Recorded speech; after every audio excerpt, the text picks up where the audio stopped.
All right, well, welcome back, those of you who are online and those of you who have arrived for the last session, the last segment. I may have a bonus for you at the end of this, but I wanted to let you know that we are starting on Obtaining Financial Freedom Part 4. Do you know how to get there? The whole idea behind these trainings is to give you tools. I'm not here to sell you anything. No one's going to ask you for $1. You don't have to buy and you don't have to sell anything. This is not Amway. This is not multi-level marketing. This is God's and grandma's ways of managing money. And again, I saw the example in Melissa's grandmother. She always had money. Her grandkids were going to do, well, here, take some money. Oh, something came up, oh, here's some money. She used the forgotten, time-honored methods of managing money in our society, and we have forgotten it. But God is reminding us of it, and also Melissa's grandma has reminded me of it and reminded us of it. So we want to share a little bit more. Why don't we start off with a word of prayer? Father God, we are grateful, Lord, for this day. We pray, dear Father, that your Holy Spirit would be here with us, just as you have been with us in the past. Bless us now, for we pray this in Jesus' name. Amen. As always, we're going to start off with a financial principle because we want to see, are these financial principles in the Bible?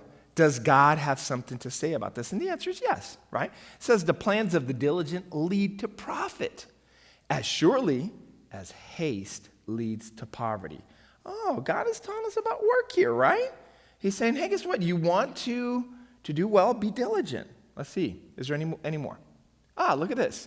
The wise store up choice food and olive oil, but the fool gulps theirs down, right? You have a contrast here. You have someone being able to diligently, meticulously, carefully order their lives, put away their food in the right season. The other one, just eat now. Everything's for now. Does that make sense? You have these two contrasts here, okay? Let's see if there's any more. Okay, let's talk about this. We did a little bit of a recap, okay? Let me ask you some questions. Let's see if we have retention here. Who needs an emergency fund? Everyone, right? If you're from Brazil, you need an emergency fund, right? If you're from Puerto Rico, you need an emergency fund. If you're from America, you need an emergency fund. We all need it. Even if you're a New Yorker, right? You don't need I'm walking here, okay? Yeah, here we go. We need an emergency fund. Even if we're from Florida, we need an emergency fund, okay? All of us need an emergency fund. Okay, let's talk about major purchases. What can you tell me about major purchases when you're getting out of debt?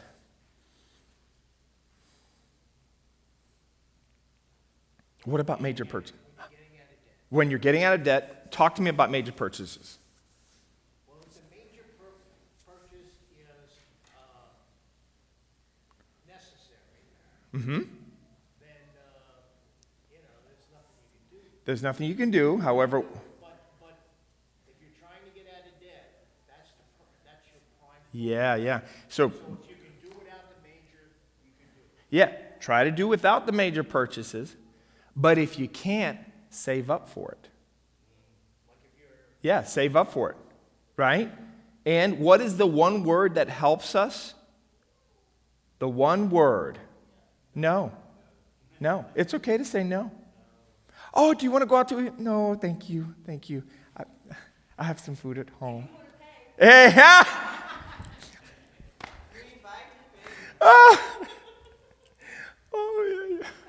There's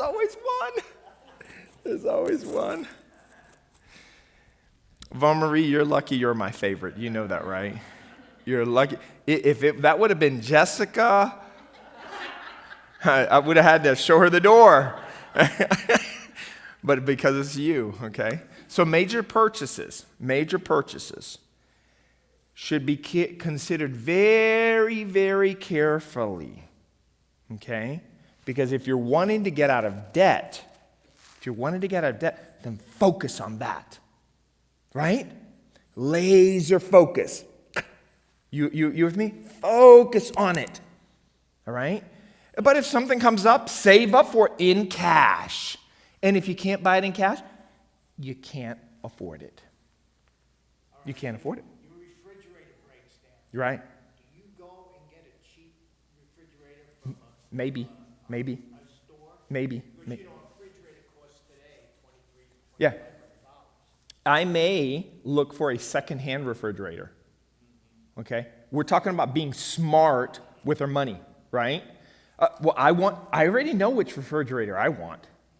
I do, because I study that. My wife knows I know, and she knows I'm not going to compromise on that. Right on that one, she's going to lose that battle. I'm going to get an LG refrigerator top, freezer bottom, double door with the drawer. The one that you said cost $2,400, that's the one I want to buy. I can't buy it right now. I don't have a house. Why am I going to buy a refrigerator when I don't have a house? Doesn't make any sense. Okay? But I know, but if all of a sudden something came up and I still don't have a house, am I going to go out and buy that refrigerator? No, forget that. I'll buy the cheapest refrigerator I can. I just need something to get me by, right? It doesn't mean that I have to buy top of the line all the time. It depends kind of where I'm at, right? And it could be that someone's moving and is going to sell a refrigerator that's in perfectly good condition. It may not be exactly the one I want, but for $300.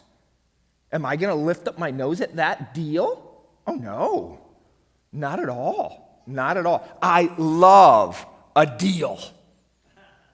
I love a deal. The deals attract me like magnets. I love the clearance rack. I love the sale rack. I love it. You might say, really? Yeah, if I can get a pair of brand new jeans for $12, I'm on it. I'm on it. I love the deal. Okay? Why? Because then that secures my budget to make better decisions with money. Does that make sense? Yeah. All right, let's look at another one. Credit card recap. Do we need credit cards to live?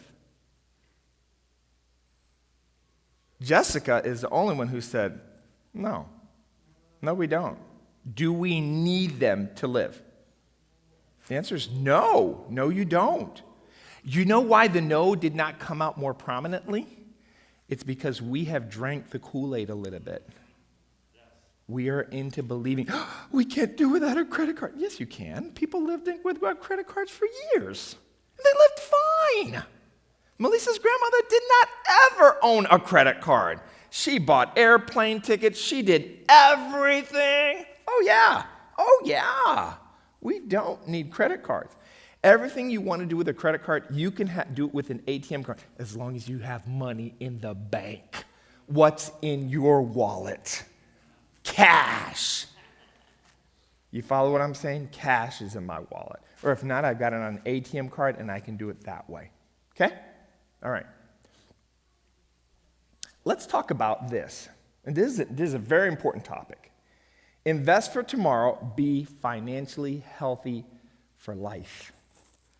I love that statement. I love that. Be financially healthy for life. It has a dual meaning, doesn't it? Yeah. Yeah. For the long term or for living right now, right? Okay? So let's jump into it. Let's talk about reasons why to invest. Because some of us come from, we would say in Spanish, la vieja guardia. Okay, the old school, right? Some of us are old school. We believe in the piggy bank. We believe in the money under the mattress. Are you with me? But let's talk about reasons why to invest. Okay? Number one, to be financially secure. To be financially secure. Number two, to be able to do what you want. Okay? Because there's going to come a time when you're not going to work. Isn't it true? Right? It's going to come a time when you're going to want to hang up the gloves, when you're old, when your body's just not feeling it. You're ready to spend some time with the grandkids. Hopefully we have grandkids, right? I don't know, right? It's still in the works. But we want to be able to do what we want, okay? Number three, to have choices in what to do. Could you imagine if all of a sudden we get to retirement, Melissa and I do not plan, and I go, honey, you want to go out to eat? She goes, where are we going to go? I said, well, there's Taco Bell. there's Bel Taco, and then there's that place that's got a purple bell. What do you want? She goes, I'll take the purple bell. Okay, let's go. Same place we go all the time, right? Because that's what we can afford, right? You follow what I'm saying? But if you plan for your future, you have choices. You have choices, right? More than just renaming the same place.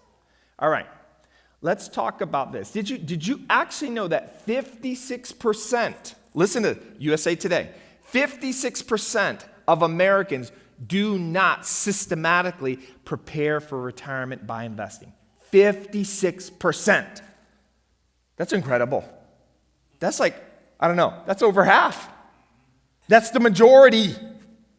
The majority of Americans do not systematically prepare. Okay? Let's go on. There's more. Same source, USA Today. 1 out of 100 people age 65. Let's look at this. 1 out of 100 people age 65. 97 of them can't write a check for $600. 54 of them are still working. 3 are financially secure.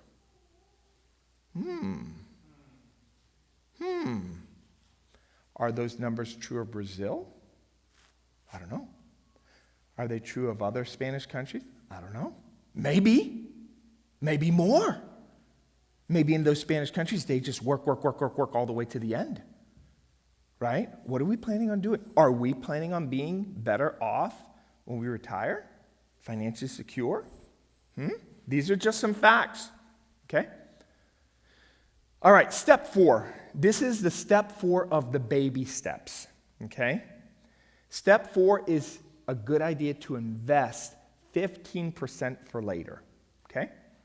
Ideal is 15% before tax, gross income. That's the ideal. Can we always achieve the ideal? I'm sorry, David, go ahead. No, we can't, right? So let's say that I make $4,000 a month, okay? 15% of $4,000 would be how much? I'm sorry? 15% of $4,000. I'm looking for my financial people out there. 600, that's right. $600 is 15%. But let's say that it doesn't really work, right? That's my gross. That's my gross. My net, what I actually get to take home is 50. That's 3,000. Do you see how that would be a huge chunk? That's 1/5. 1/5. That's 20% now, right? Because when you go from gross, so I may not be able to do 20%. What would be 15%? What would be 15% of 3,000? 450. 450. That's a little bit more doable, right? Than 600. That leaves me 150 more to live on. I'm just showing you the ideal is 15%. 15% growth. But if what I can do is net, then let me go with net, right? Okay, if that's what I can afford. This does not include company match. Most of the companies will give you a little match. Not all, but most. Okay? They usually say, well, we'll put away 5%. This is kind of standard operating procedure. We'll put away 5% for your retirement. But if you put away 3%, we'll give you another 1.5%. Okay? We'll give you another 1.5% for free. So this does not include company matching monies. Invest into growth stock mutual funds. Okay, we're going to talk a little bit about that. Okay? All right. Step 5, investment steps. Obtain matching funds that you can from your company. Go get the free money. If they say, we'll give you an extra 1.5% for free, an extra 3%, whatever it's free, get the matching funds. Okay, it's free. I love free. If you have gone to college, you have a new appreciation for the word free. Are you with me? Oh my goodness. They could be giving away, I don't know, little bonbons, and they put the sign free there. I'm all over it. I mean, I even tried this new Brazilian candy made of banana. So good. It is all the rave, okay? All right. Many companies match the first 3%, maximize the match. Next, invest the rest into a Roth fund. We're going to talk about that. I know some of them are saying, what's a Roth? Well, I'm going to tell you, okay? All right, Roth funds grow from after-tax dollars. Let's talk about that a little bit more.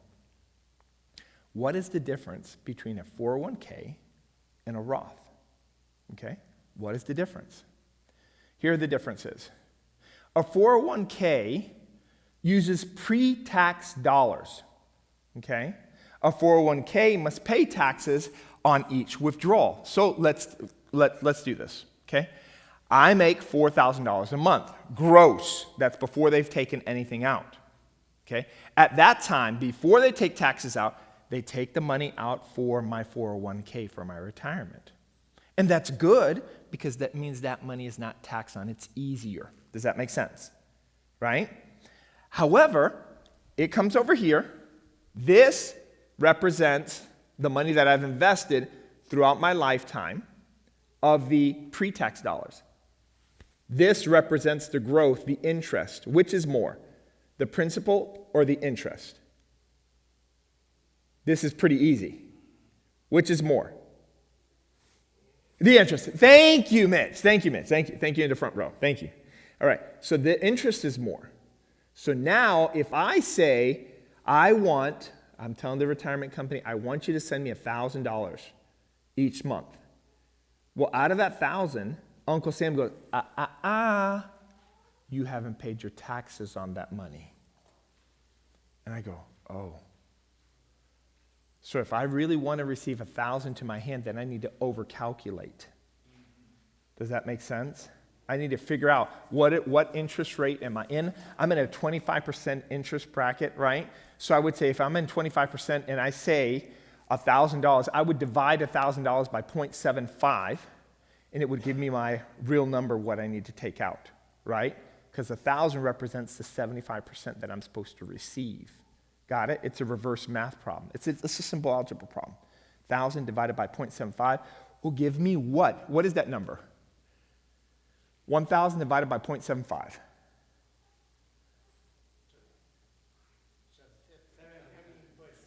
No. Not multiply, divide. What do you got? $1,333. That would be the amount that I need to ask for the tax company, because $333 belongs to the government. You got it? The 1,000 would be then what I would have to live on, so I would pay the government $333 because I'm in a 25% tax bracket, okay? Are we clear on the 401k? Are 401ks bad? No, just invest into mutual funds, not stocks, okay? We'll talk about that in a second as well. So let's now talk about a Roth. Roth uses post-tax dollars, okay? That's net. So of my check of $3,000, because I make $4,000, but $1,000 of it, 25% of it is taxes, remember? Yeah? In this example. I bring home $3,000. Oh, that's eating into the money that I live off of. That's a little bit harder, isn't it, than the pre-tax dollars? Okay, it's a little bit harder to part with those dollars. However, what are the benefits? The Roth doesn't pay taxes on any withdrawal. So let's go back to our example. This is the amount of money that I have put in over the lifetime. This is the interest. You've seen this example before, right? Which one is more, interest or principal? The interest, right? However, when I call the company to withdraw money from the Roth, how much do I need to pay the government? 0. I love Roth accounts. I love them because I don't have to share any with my Uncle Sam. Okay? I don't have to share any with the government. Does that make sense? So Roth are favorable. Does it mean that 401ks do not have their place? No, I think they do. Yeah, okay. Let's see. Look at this quote. Only the money you invest will grow. None of the money that you don't invest will grow. Ellen Ruby, who said that? Yeah. I thought if USA Today could come up with a quote, me too, right? All right. My wife is like, you're funny. Okay. All right, so before we get to example investments, before we get there, the example investments are really, really beautiful. Let's talk about the difference between stocks and mutual funds, okay? Stocks are companies like Apple. You can invest in Apple and buy a stock and own a portion of it. You can invest into Exxon. You can invest into Shell. You can call any investment agency and say, I want to buy stock, and they say, give me the money. How much is it trading per share? It'll tell you, and you can buy that stock. Now, that stock, it goes up, goes down, it moves rather quick, okay? And it's a little bit risky. Stocks are a little bit risky because it's just one. Does that make sense? Mutual funds, on the other hand, are a little bit safer. Okay, a mutual fund, the investment company will buy 100 stocks. What they think are a winning group: Shell, Exxon, Mobil Gas, Apple, Windows, right? Stable companies. McDonald's, okay? All right? They'll come up with a group of 100 stocks, and they'll say, Mitch, do you want to buy our mutual fund? We think we have a winning tracker. We've got a winning group. You go, really? And Mitch, being the smart, savvy guy, would say, what's the long-term track record of this? He goes, oh, you're interested in that? Yes, we have been in business since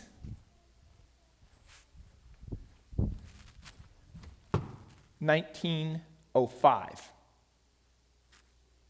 You have? 1905? Yeah, 1905.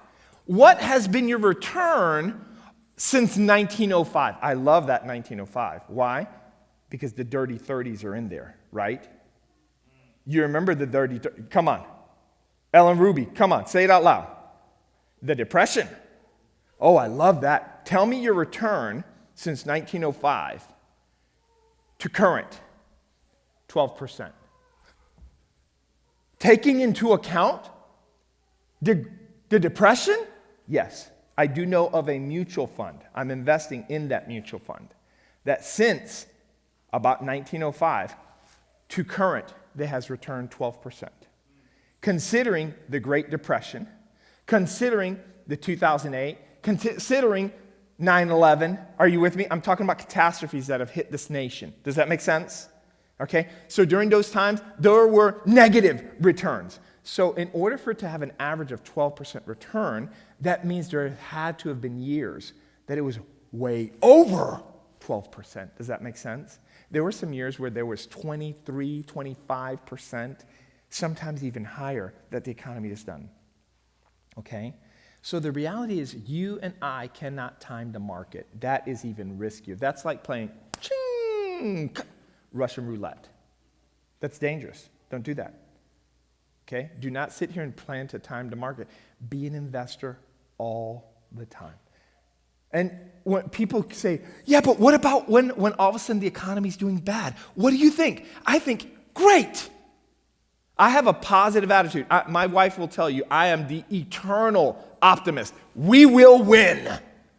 The Feliciano, I'll even have this saying at home, and my wife will be like, well, do you think we're going to? I said, come on, you know Feliciano, right?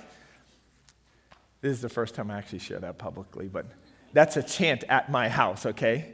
All right? But I'm an eternal optimist. So when the economy is doing bad, like when 2008 came around, okay, and the housing market hit, do you know what I did? I invested more. Why? Because things were on sale. It was on the clearance rack, right? Do you complain when you come across? I'm going to tell you my brands and what I like. when you come across a pair of perfect Nautica jeans. Perfect Nautica jeans, your size. I mean, you touch the jeans and so comfortable. And it is your size. And you look at the tag and it says $5. Do you complain? Ooh, Ellen Root, I love Ellen Root. Ellen Root was like, $5? Are you saying Nautica jeans? Yes. When the economy's doing bad and people are like, oh no, I say run towards it, throw more money at it. Why? Because you're getting it on sale. Does that make sense? So if the economy's doing bad, I'm okay. Why? Because again, I'm buying widgets. The value of the widget has gone down. But when you buy when the economy is down and the widgets come back up, they come back big time. They come up, the spike is like this. Poof! They come up really fast. Does that make sense? Because you were buying it when it was on sale. All right, any questions about mutual funds or stocks? Okay, good. Let's go to these examples. These examples are beautiful. Let's take a look at this. Let's take a look at this. I'm going to read it over with you. This example, we're dealing with someone who just graduated college. They're 25 years old. They choose to invest $50 a month. I mean, they don't trust this investment stuff too much, but I'll give it a try, $50. Hey, if I lose $50, that's fine. Okay, $50. $50 per month for 40 years. By the way, I know someone's going to ask me, what is your rate of return? For all of my investments, I'm doing 12%. Why? Because you actually can get 12% out in the market, okay? Not right now, but you can. You can. All right, so over 40 years, they will retire they will retire at 65. They will have $588,289. Is that bad? No. It's something. It's a little bit over $500,000, right? It's better than zero. Okay? If you have zero and you have a choice of having over $500,000, which are you going to choose? Okay, all right. Watch this. Let's look at example number 2. Example number 2. The person is still 25. They choose to invest $150 per month. Over a 40-year span, they will have $1.7 million for retirement. Okay? Is that bad? Jackie, or would you be better with 588? She says, I'll take what's behind door number 2, Bill. Okay, very good. All right, so let's take a look at example number 3. Example number 3, the person is age 40. Age 40, they invest $50 per month for 25 years, right? So we're taking away 15 years. Does that make sense? Okay, 15 years. They invest for 25 years, $50, $93,000. Are you seeing it? $93,000. Is that a lot of money to retire on? Oh, Jessica says, no. Go back one slide, Pastor. I'll take door number 2. Don't choose just yet, Jessica. Wait to see all the options. Okay? All right, here we go. Example number 4. And we will go back if you want to take a look at them. Example number 4. The person is still age 40.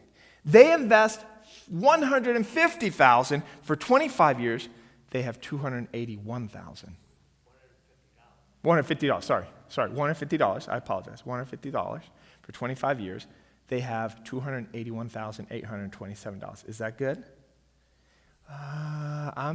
Jackie's like, I'm still sticking with door number 2. Okay? Don't make your choice just yet, Jackie. Okay? Let me show you another example. Example number 5. And then I'm going to begin to ask you questions. Okay? Example number 5. They're 25. They invest 15% of their income. They're making $35,000 at their job.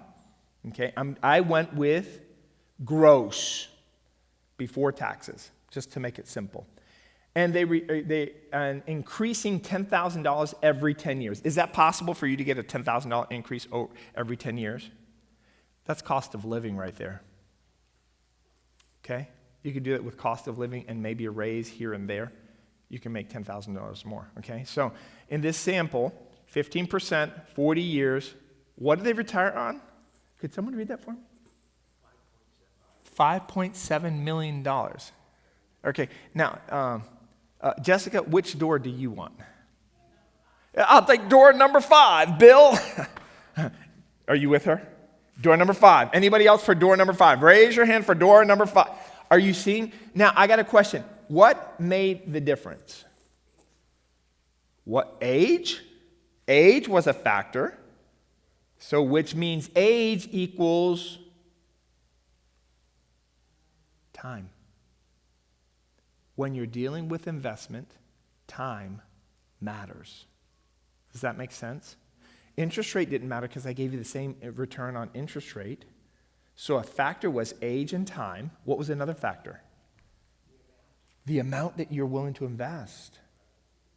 No big investment, no big return. Okay? Does it mean that you can't live life? Does it mean that you can't travel if you invest? Huh? Does it mean that you have to eat Hamburger Helper 7 days a week? Huh? Can't eat out? Can't go to Taco Bell or to a restaurant every now and then? Is that what that means if you invest? That's not what that means. It means get yourself in order. Remember, we're talking about step 4. You're already out of debt by the time you get to step 4, right? So there's still proverbially some veggie meat on the bone. I said that for Jessica, you know. Yeah, there's some veggie meat on the bone that you can still do this thing, right? You can still invest and still have a good life. Does that make sense? Okay. All right. Let's talk about education of children. And I'm glad that Kenneth is here. Okay? Educate children about money. Number 1, no allowance. No free money. This is not the welfare, right? I do not want to prepare my son to be on welfare. I'm not saying bad things about welfare because there are people who are on welfare who actually need it because of circumstances. And in most cases, people are taking advantage of the welfare system, okay, if we're honest. Okay? But that doesn't mean that there aren't people who actually need it. But I want to prepare my son to not be on welfare, right? No allowance. Work for your money. Instant reward. You take out the trash, you get him some money. You cut the lawn, you get some money, right? You wash the car, you get some money. Right there. Instant pay, right? I'm training him up. Work equals money. Does that make sense? Right? Hey, Mom, can I get some money? I'm going to the mall. What are you talking about? This is not how this works. You know how your dad and me get our money? We work. So if you want money, you better work, son. Yeah, but I wanted to get these new Nautica jeans. Guess what? You better work. Because if not, you're not getting them. Okay? Let's keep going. All should learn 3 things when you're young: to give, to save, to spend. Okay? To give, to save, to spend. Okay? And let's pause for a moment here. I did not learn that, right? And I've told you about some of the mistakes that I've made with money. Big mistakes. I think probably out of mistakes with money, I've probably made more mistakes with money than anyone in this room. I would, in my opinion. Okay? And I thought about that, and I go, why did I make so many mistakes with money? Well, because my parents didn't train me. And I remember when this thought first came to me, I got upset. I really did. I said, why didn't my parents train me with money? And I'm sitting there upset, I'm fuming, and I'm trying to think through the process, and it just dawns on me. Why didn't my parents teach me about money? They didn't know. They didn't know. They were as dumb as dirt when it comes to managing money. And then I go, why didn't they know? They weren't taught. My grandmother Didn't teach my father. My grandparents on my mother's side didn't teach her. And it begins to dawn on me. We have a systemic problem of financial illiteracy. Are you following me? Parents will teach their daughters, cross your legs, only when you're married. You follow me? Cover your mouth when you cough. Ask to be excused from the table, but they won't tell them about money because they don't know. Does that make sense? So it's very, very important to train your children to give, to save, and to spend. So this is what I did with my son. My son turned 16. He got a job. I told him, this is what you're going to do with your money. This is a dictatorship, I told him. You will do exactly with your money what I tell you to do, and that's it. Okay? I was very, very forthright about it. I said, you're going to give 20% because you're going to learn to give, right? What is the 20% for? Tithe and offering. Thank you, Mitch. Thank you, Mitch. Where would you guys be without Mitch, huh? Okay, tithe and offering. Then there would be 40%, whatever was left, split it down the middle, 40% for savings. It would go into a savings account. And then 40% for spending. So I would get his check. He'd go, Dad, I got my check. I said, sign it. Give it over here. Give it over here. I'd go to the bank. I'd deposit 40% of it, and I'd come home with 2 envelopes. One of them was for giving to 20%, and the other one was for spending, right? Why is it important for kids to learn how to spend money? What are they looking to learn? They're looking to learn what value means. Bang for the buck, right? Did he make some poor decisions and buy some frivolous things? Sure. But then when the money ran out, he goes, oh, I wanted to buy this, and that was important. Next time you better think about it. Right? Yeah, he needs to learn how to spend and get things of value. Does that make sense? Yeah, something that's worth it. Okay? The other things. Investing should start after college at 15%. Okay? Investment should start at 15% after college. Now, let me tell you the rest of the story. My son, I started to do that, and I told him, hey, you're saving that. This is senior year of high school. And I go, son, your savings account's getting up there. And he goes, really? He really would never even ask me. I said, if you really kick it up a notch, you could have $5,000 in your savings account by the time you graduate. He was like, what? He said, Dad, give me the 20% for tithe and offering and put 80% into savings. He says, I still have some dollars I haven't spent, so I don't need money right now. You know, the kid got to $5,000 before he graduated high school. And I told him, you get full access to your money after you graduate high school. You have zero access to your money before you graduate high school. Now, in college, you can spend it however you want. You want to take a flight, you want to go with your friends, you want to do this, you want to do that, that's fine. But when it's gone, it's gone. You know, the guy has been doing so good with money. I'm so proud of him. So proud of him. He's actually afforded to pay for his own master's, and he's going to go to school. Why? We've taught him to save. We've taught him value. Does he spend? Sure. Does he spend on things that I would like him to? No. He spends on things that are important to him, and that's okay. Because when you make a purchase, who does the value have to be for? For the individual. Does that make sense? It has to be for the individual. Okay? All right, so investing should start after college, 15%.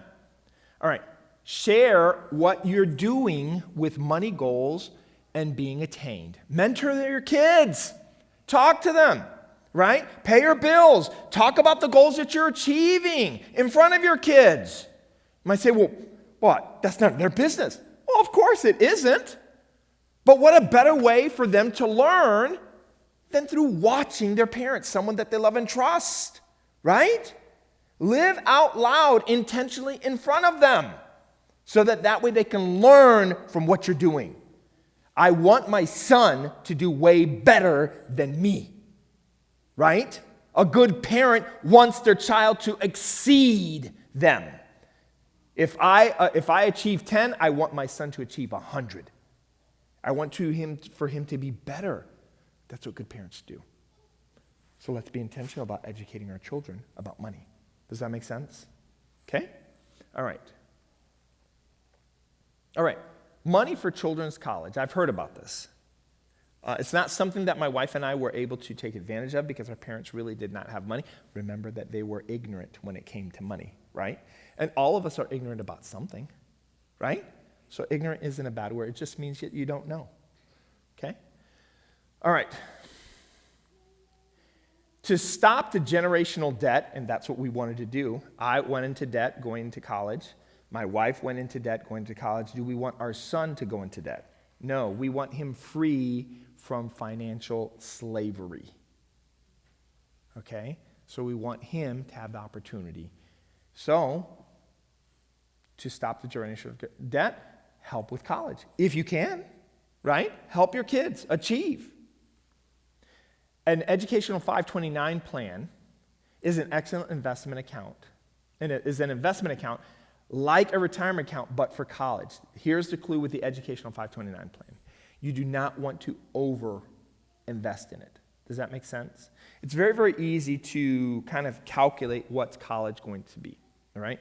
By the way, let me tell you some free information. This is how you win the college game. Are you ready? And I think I spoke about it yesterday, but there was some questions and some comments are saying, no, Ivy League and this and that. And I'm not saying that.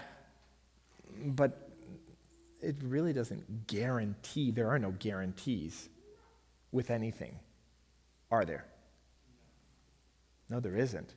I can go to Harvard, get a degree, and if I don't get a job and I say, hey, I was supposed to get a job, Harvard's not going to find me a job. Neither is Stanford, neither is MIT. They're not going to find you a job. Now, the likelihood is that you're probably going to get a job. I'm not disputing that. What I'm saying is that there's no guarantees. That's what I'm saying. Does that make sense? So the way that you win the game is get your education from an accredited institution for the least amount of money possible. Does that make sense? Are community colleges bad? No. Well, would Stanford be better? I'm sure it would be. But are you going to get your return on investment? I'm not sure. I don't know. It could be. Okay? I'm not talking bad about these higher institutions. What I'm saying is, I don't think that you should go into debt. I think that you should figure out a way to be able to get your education without having to go into debt, right? To have this big noose around your neck once you get out of college, weighing you down, and you having to figure out how to do everything. Impossible. Well, no, it's not. It is possible because my son's getting his master's degree without actually incurring not one penny in debt. Yes, question on that. Stanford has a program where, because some of these Ivy Leagues have incredible endowment funds, and I think they have a program where you don't have to pay as much, or if you are actually smart, but poor, that's the kicker too. That might not be a lot of that, those middle class people, but if you don't have a lot, that's the thing, and then you are above average, you also get a lot of help. That might be a solution, okay? But the only point that I'm making is this. I'm not saying that what she's saying is not true. I'm saying she's right and I'm not wrong. Okay? What I'm saying is that if you can get your schooling from an accredited degree, most jobs, 95% of the jobs out there, I'm not talking about the top 5% jobs, okay? 95% of the jobs out there, what they're going to ask is, Mitch, do you have the degree? Yes. Okay, great. You got the job. You understand what I'm saying? That's typically what they're going to ask, okay? All right. Use local schools, and this is what I'm talking about, to get the most education for the money, okay? HCC, Hagerstown Community College. Is it the best school out there? No, but it's an accredited school. And you can find out from the bachelor's program where you're going to be going what classes you need to take and what classes will transfer right over, and only take those classes and then go over to the university and pay the higher amount to finish your degree up. At the end of the day, your certificate never says that you went to a community college. It says this person has completed a bachelor from this school, and that's true. Yes? Go for it. The way we put all four of our kids through Adventist school. Sure. And you know what? With a lot of money. Yeah. Do it over again. Mm-hmm. Because of the camaraderie Yeah, of the school. sure. And the people they know and everything else. But I know everybody can't do that. Right. But I would do it again. In a heartbeat, yes. Yeah. I follow you. I follow you. But it's not, Because we're not talking about it's just, one way. Yeah. It's just one way. Yeah. we're not talking about just college degree, we're talking about the character of the person who's going. You know, that has to factor in. Yeah. Because you're not going to Harvard or you're not going to Stanford. I mean, I know people who've gone to MIT. I mean, you know, African-American brother in the Bronx had 4 children. They all went to MIT. Yeah. And he left a high-paying job and worked in a high school, Bronx High School of Science, which was one of the top science, top schools in the country, actually. And he was maligned and brought up on charges because he went after his people, the minority people who were sloughing off the school. They weren't applying themselves, and he would go in. He would drag them and talk to them and say, look, you see all these Asian people in the study hall? They're getting their act together, where you're going out and playing b-ball and all this other kind of stuff. And they put them up on charges or whatever. So so the work that we're doing here, I think, through, the correct use of money, it's not all there is. It's the character building, that your son has developed, Yeah. Yeah. and that our kids need to develop. Yeah. It's not so much, you gotta talk to them that, yeah, money's important and everything else. I went to Bronx Community College because I didn't have the grades that all my friends had. Sure. Sure. So they went into a 4-year school, Mm-hmm. Mm-hmm. and I went into Bronx Community College. Mm-hmm. Mm-hmm. And then I transferred to Bernard Baruch, got a BBS and Yeah. a BBA in Bernard Baruch College, which was one of the top schools in New York City. And your degree said that school. And it said that school. Yeah. Yeah. A little associate arts degree that I got. This big, and I appreciate it. Mm-hmm. It's a stepping stone. That's the way it is. Yeah. Let's continue on. All right. Encourage students to work while in college. Well, they need to study. No, they actually found that the best students work 20 hours a week. Those who are getting the highest grades work 20 hours a week. So guess what Josue did? Work 20 hours a week. You're getting a job. And that'll be your spending money, so don't ask for money. Okay, we're paying for the school. You don't need no spending money. You can take care of it. Does that make sense? Yeah. All right. Questions? Any questions at all on this topic? Talked about investments. We talked about the value of time. That time is an important factor. The amount that you're putting towards it is an important factor, right? We talked about those things. So, any questions? Going, and gone. Thank you so much. We're going to finish our session right here, David. Thank you so much. And there's bonus. The bonus is, if you guys would